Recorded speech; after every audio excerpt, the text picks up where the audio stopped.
మహ్మద్ ప్రవక్త 1500వ పవిత్ర జన్మదిన వేడుకల సందర్భంగా కాకినాడ పట్టణంలోని మక్కా మసీదు నుంచి ప్రారంభమైన మిలాదున్నబీ ర్యాలీ శాంతియుతంగా జరుగుతూ ముగింపు దశలోకి వచ్చేసరికి అనుమతి లేకుండా కొందరు వ్యక్తులు 4 కార్లలో ట్రాఫిక్కి అంతరాయం కలిగించడంతో పాటు అన్యదేశపు జెండాలను ప్రదర్శించడంతో వెంటనే స్పందించిన కాకినాడ పోలీసులు దానికి బాధ్యులైన వారిని అదుపులోకి తీసుకుని వారిపై కేసు నమోదు చేశారు. వారు ఉపయోగించిన 4 కార్లను సీజ్ చేశారు.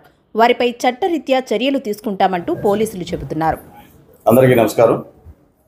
నేను కాకినాడ 1 టౌన్ సిఐని.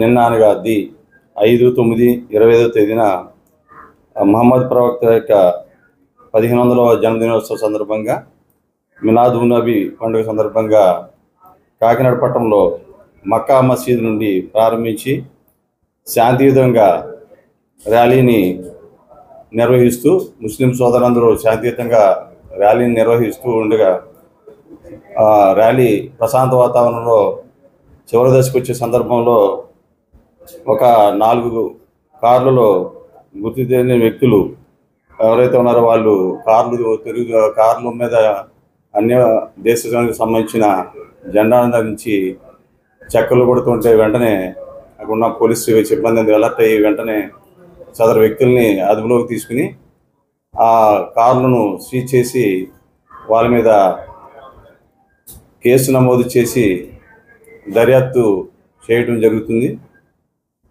ఆ దర్యాప్తు అనంతరం ఇంకా వాళ్ళ యొక్క ఉద్దేశాలు ఏమంటే కనుక అవి కూడా మేము చట్ట ప్రకారం చర్యలు తీసుకుంటామని చెప్పి ఈ పత్రికా సమావేశం ద్వారా అందరికీ తెలియజేయడం జరుగుతుంది. దీంట్లో ఇంకా వేరే విధంగా కూడా వేరే కోణాలు ఏమన్నా అవి కూడా మేము దర్యాప్తులో తెలియపరుస్తాం. అది కూడా మీకు పత్రికా పరంగా మీకు అన్ని విషయాలు తెలియజేస్తామని ఈ సందర్భంగా తెలియజేయడం జరుగుతుంది.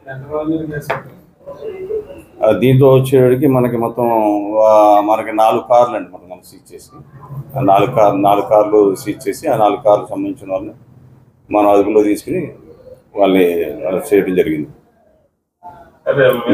మేము చెప్పే మాకు ఈ పత్రిక ద్వారా మీ ద్వారా తెలియజేసే ఈ సందర్భంగా తెలియజేసి అంటే